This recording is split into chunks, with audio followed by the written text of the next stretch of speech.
The Tibetan Book of the Dead is not merely a book about death. It is a guide, a journey, to rediscover the memory of truth within life itself. Hidden deep within each of us lies a voice, the inner Dakini, the whisper of wisdom waiting to awaken. If you wish to explore life's deepest questions and share the timeless wisdom of philosophy, then join this journey, subscribe, and let us awaken together. Today we will follow the mysterious journey of Karma Lingpa, the visionary who revealed the Tibetan Book of the Dead to the world. How did he discover a scripture that holds the secrets of death? And why was his journey not just a mountain pilgrimage, but an inner voyage, a descent into the deepest chambers of consciousness? It was the 14th century in Tibet, in the high eastern plateau beneath the sky-touching Himalayas. A child was born.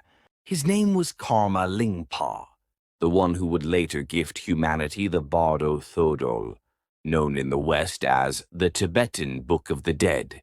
From a young age, he was guided by mysterious beings in his dreams.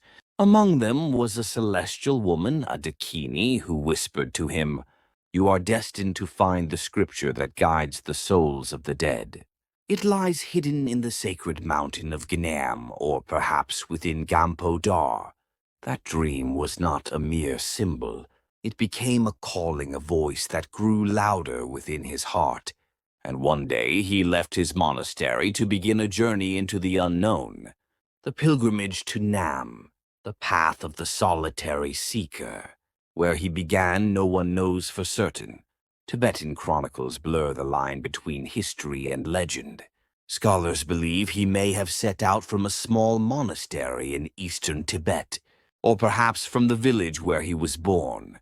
He carried little with him, no food, no followers, no guards. All he trusted was the voice within, the sacred call that echoed through his soul. His destination was the mountain of Gampo Dar, known also as Nam, the mountain where heaven's gate opens. It was a perilous place, cliffs of ice, storms of snow, hundreds of miles from Lhasa, even by today's measure. Yet in Tibetan teaching, to climb a mountain is not a physical act. It is the ascent from ignorance to enlightenment. A journey alone, yet never alone. The records say he traveled alone, but was he truly alone? He was said to be accompanied by unseen guides, celestial beings whose presence was felt but not seen. The Dakini appeared to him in meditation and dreams, saying, "Go beneath the rock there, the light is hidden." He walked on through storms and solitude, sometimes collapsing in the snow, sometimes meditating in caves, asking, "Am I truly meant to walk this path?" He never heard an answer, and yet, in the silence, he felt a gentle hand guiding him onward. Then, at last, he reached a cave near the summit of Mount Gampo Dar. There he saw a mysterious light flickering from within. The cave was said to be where Padmasambhava, the great master of the 8th century, had hidden sacred texts for future generations. Karma Lingpa entered deep meditation, and in that stillness the wall of the cave opened on its own. Inside was a box ancient and sealed. Within it, no parchment, but metal plates engraved with sacred words, tied with red thread and marked with Padmasambhava's seal. When he broke the seal, his hands trembled, and suddenly a radiant light filled the cave. The clear light, the same pure brilliance that every soul meets at the moment of death. That was how humanity received its first map to the afterlife. The book we now call the Tibetan Book of the Dead. But this story, Tibetans say, is not merely about a physical discovery. It is a parable of awakening. The mountain he climbed, they say, was not a mountain of stone, but the mountain of his own consciousness. Gnam means both sky and the realm of spirit, and the scripture he found was not merely metal plates, but the reflection of the truth one meets when facing death itself. If you wish to explore the hidden wisdom behind life and death, and walk together through the landscapes of consciousness and truth. Subscribe now and join me on this journey. Every step will bring you closer to the light within. Karma Lingpa's journey was ultimately the path that we all must one day take. The passage from life to death, from ignorance to wisdom, from fear to liberation. Seen this way, the Tibetan Book of the Dead is not merely a book for the dead, but a map of enlightenment meant for the living. It describes the moment of death. But in truth, it asks the deeper question, how should we live? Perhaps even now each of us is walking toward our own Mount Gnam, and may the unseen hand of the sky dancer, the Dakini, walk beside you on your journey as well.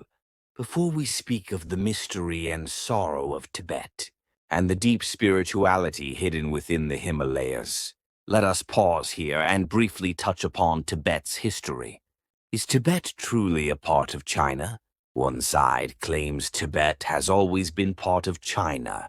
The other side cries out, "We were invaded." These two voices, after hundreds of years, still run parallel.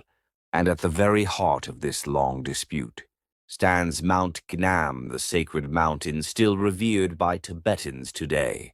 So, was Tibet really part of China? In Chinese textbooks, the story goes like this. Tibet became part of China during the Qing dynasty. They argued that Tibet was a local government, under the command of the Chinese emperor, a feudal province. One of their main justifications is the 1951 17-point agreement. In that document, China declared, "We will peacefully liberate Tibet," freeing its people from a backward feudal system. At first glance, it sounds noble. Words like liberation and peaceful seem filled with good intent.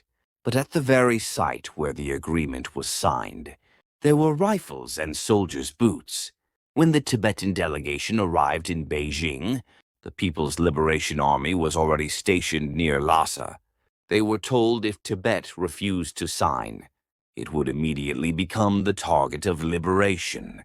In the end, the Tibetan representatives signed the document, but the official seal of the Dalai Lama was never affixed. For this reason, Tibetans still call it today an unequal treaty signed under military threat. So then, was Tibet truly a vassal state of China? The term vassal state implies a nation without sovereignty, one that obeys the orders of a superior power. China claims the Qing emperor ruled over Tibet, but Tibetan records tell a different story. The emperor came to Tibet not as a ruler, but as a devotee seeking the teachings of Buddhist masters. Their bond was not one of ruler and subject, but of spiritual friendship based on mutual respect and faith. For centuries, Tibet maintained its own government, army, and diplomacy. From the 13th to the early 20th century, Tibet signed independent treaties with Britain, India, and Nepal. Thus, many scholars of international law have written, Tibet possessed nearly all the elements of a sovereign state. In practice, it functioned as an independent nation. However, after the 1950s, when China seized control of Tibet's administration, its military, media, and education, Tibet became a so-called autonomous region in name only. Legally, it is called autonomy. But in reality, nothing moves without orders from Beijing. Therefore, many experts describe Tibet not as a vassal, but as an annexed territory, a land absorbed under the shadow of power. And now let us turn back the clock 7 centuries earlier, to a young monk in Tibet, named Karma Lingpa. He saw a woman in his dream. She wore a robe the color of the sky, and around her shimmered a clear, gentle light. That woman was the Dakini, the sky-going goddess, the embodiment of enlightenment and wisdom. The goddess whispered to him softly, "You were once a disciple of Guru Rinpoche. You have been reborn to reveal the hidden treasures of wisdom to the world." Drawn by her voice, Karma Lingpa set out for Mount Gnam in eastern Tibet. a place where heaven and earth seemed to meet. The journey was treacherous across the high Himalayan passes, where each breath burned and every step felt like eternity. After many days of walking, he reached the mountain's summit. There, he felt a subtle light and a deep, resonant vibration. Following that light into a cave, he found a small metal box. Inside were palm leaf manuscripts and ritual texts, and on the cover was written, Bardo Therdol, the teaching of liberation, through hearing in the intermediate state. That was the birth of the Tibetan Book of the Dead. Today, that mountain still lives. For the people of Tibet, Mount Gnam remains sacred. They believe it is the gate where the human world and the heavenly world meet, the passage to awakening itself. Every year, countless pilgrims risk their lives to reach it. The path is harsh, the air thin, yet they climb step by step, touching the earth with their palms, whispering prayers. But now Mount Gnam lies within Chinese administrative borders.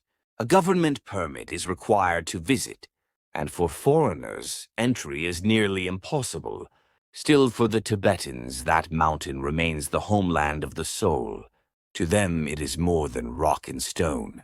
It is the undying spark of spirit under oppression, a quiet declaration that says, "We are still alive."